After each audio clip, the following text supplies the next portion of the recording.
Kilmer, former Saints and Washington Redskins quarterback at the half of the Superdome. The Washington Redskins lead the Saints 13-10. Billy, from an allegiance standpoint, who are you pulling for tonight?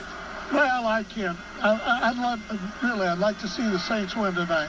And, I think they got the better team, really, but they've made so many mistakes, later on, because they started off very well. But, that's been their history all this season. They look real good at times and then real bad other times. And you can't turn the ball over this much and win in this league. The most consistent thing about them all year has been inconsistency, and that's a fact. And last year they weren't. And that's why they won so much and got in the playoffs, because they didn't make these mistakes and silly. I don't know the reason for it, but that's the reason that they're going to be 8-8 or 9-7. Billy, from a standpoint of the crowd tonight, from a game that has no playoff implications like this, man, I tell you, I know around the league right now, there's a lot of places got new stadiums, everything, but when that team's out in the race, you have a tremendous amount of no-shows, but New Orleans, it looks like many of them came. Well, it's amazing. They're sold out this week, and I know they're sold out next week.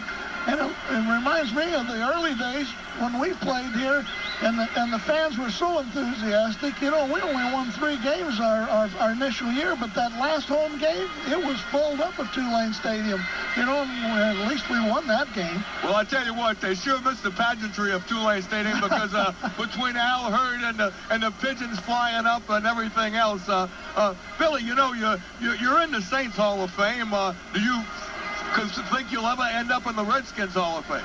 Well, I am in the Redskins. Oh, are you? Okay, I didn't know that. Yeah, they put me on the stadium a long time ago, so I got there. Billy, I love the story and memory story about when you finally left the Saints, why you left that. That was the John Meekum deal, and you thought it was a bad deal because you were going to sit behind Sonny Jurgensen, but George Allen talked you into it with a contract. Well, it really wasn't a contract, but it was his enthusiasm, the way he approached the game, and he said, Billy, you're going to be part of this thing, and we're going to have a winner here. And I've never really heard I've been in the league 10 years, and I never heard anybody talk like that. So I said, well, I'm going to stick it out for a year and see, how it's going to go. And, Sonny Jurgensen gets hurt, and I get a chance to play, and then I start winning. And it was hard for, him to replace me with Sonny because, Sonny's a Hall of Famer. He's the best pure passer that's ever been in football. And but we got along real good.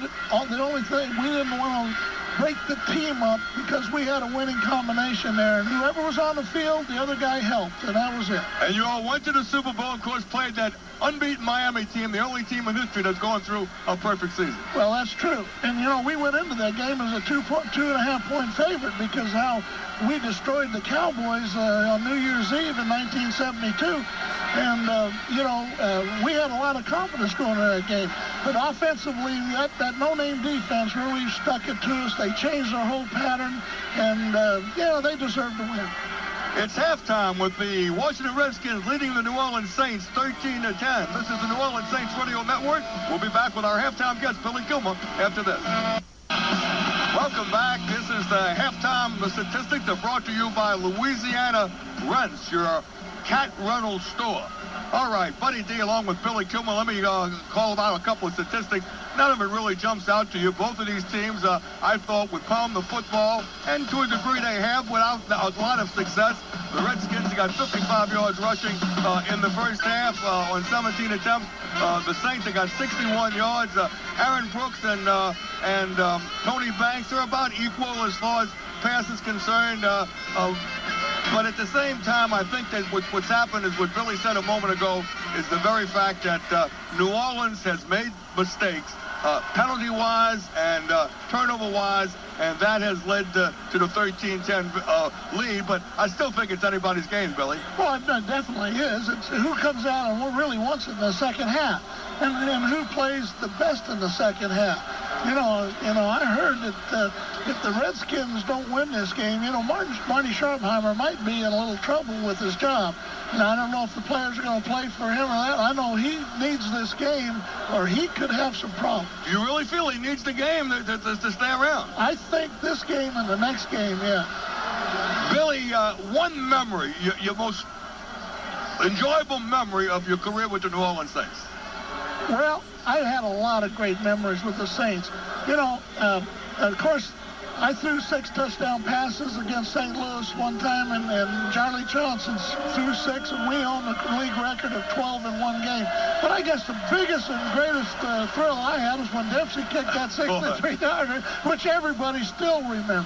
And he still remembers that you made the completion to Al Dodd with 2 seconds to even get him in possession. Nobody I strive. I drew it, you know, and I drew that play up on the sand of the thing because I just said, Al, you go down there. And I drew it up. He said, go right out there and turn out. And I said, now don't go more than 20 yards because I can't hit you. Billy, thank you very much. Thanks, Billy buddy. Kilmer. Good seeing you, pal. Okay.